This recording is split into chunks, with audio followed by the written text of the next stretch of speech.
नमस्कार प्रिय दर्शकों, आज के इस कार्यक्रम में आपको एक महत्वपूर्ण जानकारी से अवगत कराने जा रहा हूं, जिसे यदि 25 सितंबर 2022 को श्राद्ध पक्ष की अमावस्या के दिन आप कर लेते हैं तो मेरा विश्वास मानिए, आपके पितृ देवता होते हैं तृप्त और देते हैं आपको मनचाहा वरदान। हम सभी लोग जानते हैं 33 कोटि के जो देवी देवता हैं वो समस्त ब्रह्मांड के लिए समान हैं, किंतु विशेष रूप से हमारे घर के देवता अर्थात हमारे पितृदेव जिनका स्वर्गवास हो चुका है, जो हमारे पूर्वज हैं, इनका आशीर्वाद हम सभी के लिए बहुत ही आवश्यक होता है अगर हम चाहते हैं हमारे घर में सुख समृद्धि बनी रहे। भगवत गीता में भी बताया गया है कि जिस घर के पितृदेव प्रसन्न रहते हैं, उनके निमित्त आप कुछ ना कुछ विशेष करते हैं, उस घर में सदैव खुशहाली बनी रहती है। तो आज के इस कार्यक्रम में इसी बात को ध्यान में रखते हुए श्राद्ध पक्ष की अमावस्या से जुड़ा एक ऐसा महा उपाय आपको बताने जा रहा हूं, जिसे यदि आप 25 सितंबर अमावस्या के दिन करते हैं तो पूरे श्राद्ध पक्ष में जिन लोगों ने अपने पूर्वजों के निमित्त तिथि अनुसार उनका श्राद्ध पक्ष निकाला है, वो भी इस प्रयोजन को करें।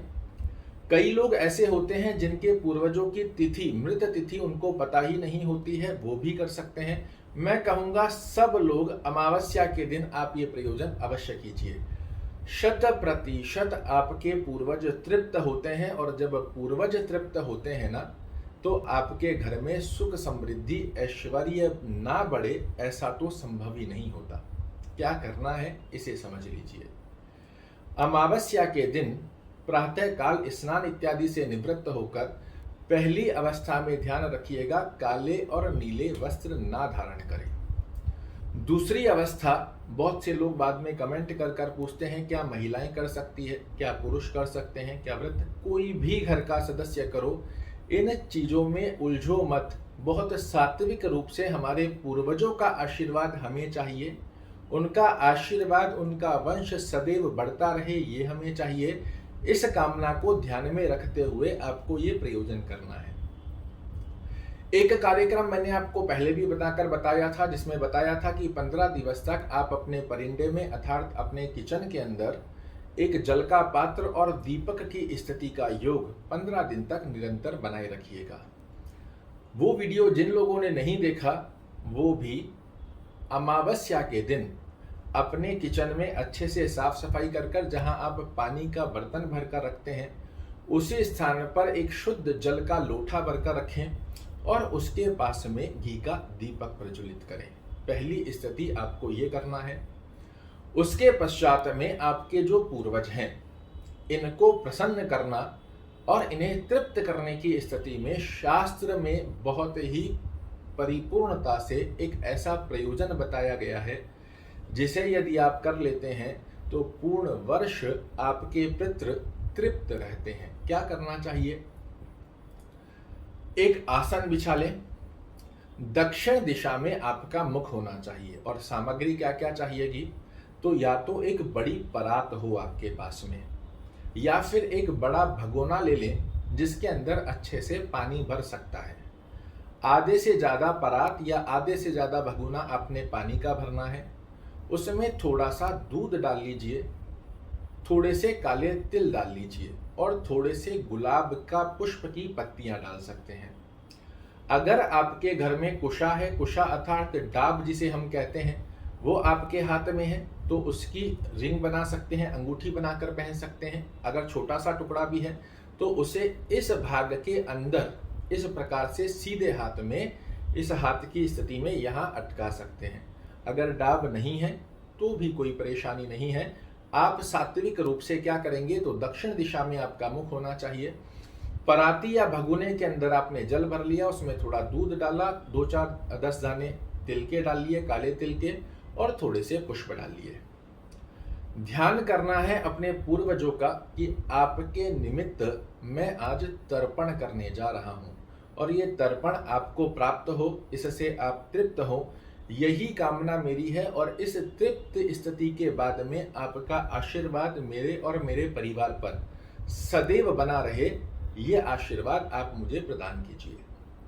ऐसा ध्यान करने के पश्चात में जो भगोनी या पराती के अंदर आपने जल भरा है, इसे इस प्रकार से आंदले के अंदर पूरा जल लेना है और जल लेने के पश्चात अपने पूर्वजों का ध्यान, पिता प्रपिता वृद्ध प्रपिता, माता प्रमाता वृद्ध प्रमाता, जो भी आपके पूर्वज हैं, दादा दादी, माता पिताजी, परदादा दादी, जिनका भी स्वर्गवास हो चुका है, उन सब का ध्यान करते हुए उस पराती या भगोने में से इस प्रकार हाथ में जल लें और धीरे से उनका नाम लेते हुए छोड़ देना है। ये प्रयोजन आपको 16 बार करना है। और इस स्थिति में फिर से लिया, पिताजी का, दादाजी का, परदादा जी का, माता जी, दादी जी, परदादी जी, जो भी आपके घर में ताऊ जी हैं, चाचा जी हैं, जिनका भी पूर्वज स्थिति का ध्यान करना है, उनके लिए आंदला भरकर और छोड़ देना है। फिर उनका नाम लेंगे, फिर छोड़ देना है। 16 बार के क्रम में ये आपको करना है। और ऐसा करने के पश्चात में ध्यान करें कि हे पूर्वजों, आपका आशीर्वाद सदैव हमारे ऊपर बना रहे, घर में वृद्धि हो, धन धान्य में वृद्धि हो, ऐश्वर्य में वृद्धि हो, हमारी संतति श्रेष्ठ ऊंचाइयां, उन्नति, यश, मान और प्रतिष्ठा प्राप्त करे, सदैव नकारात्मक दृष्टिकोण हमारे घर से दूर रहे, बीमारियां हमारे घर से दूर रहे, किसी प्रकार का क्लह क्लेश बना हुआ है ये हमारे घर से दूर रहे, आपका रक्त हमारे शरीर में संचरण कर रहा है।